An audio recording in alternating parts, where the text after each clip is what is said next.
लोग चाहे जो भी बोले, हम हर एक को गलत साबित करते हुए अपनी लगन और कठिन परिश्रम के दम पर जो चाहे वह सब कुछ हासिल कर सकते हैं।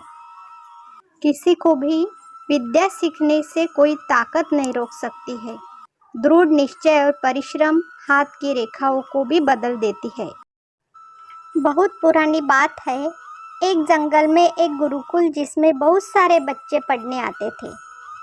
गुरुजी सभी विद्यार्थियों को पढ़ा रहे थे, मगर एक विद्यार्थी ऐसा था जिसे बार बार समझाने पर भी समझने में नहीं आ रहा था।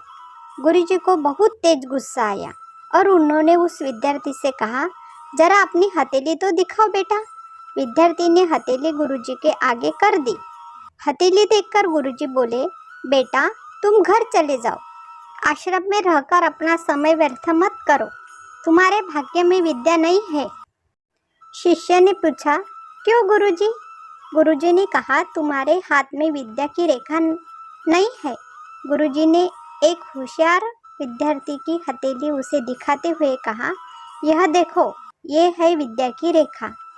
यह तुम्हारे हाथ में नहीं है, इसलिए तुम समय नष्ट ना करो और घर चले जाओ और वहाँ अपना कोई और काम देखो। यह सुनने के बाद उस विद्यार्थी ने अपने जेब से एक चाकू निकाला, जिसका प्रयोग वह रोज सुबह अपना दातून काटने के लिए करता था। उस चाकू से उसने अपने हाथ में एक गहरी लकीर बना दी। हाथ में खून बहने लगा। तब वह गुरुजी से बोला, मैंने अपने हाथ में विद्या की रेखा बना ली है गुरुजी। यह देखकर गुरुजी द्रवित हो गए और उन्होंने उस विद्यार्थी को गले से लगा लिया। गुरुजी बोले, बेटा तुम्हें विद्या सीखने से कोई ताकत नहीं रोक सकती।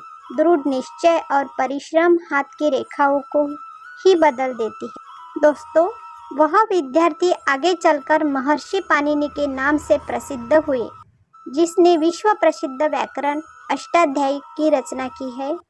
2700 वर्षों के बाद भी विश्व की किसी भी भाषा में ऐसा उत्कृष्ट और पूर्ण व्याख्या का ग्रंथ अब तक नहीं बना।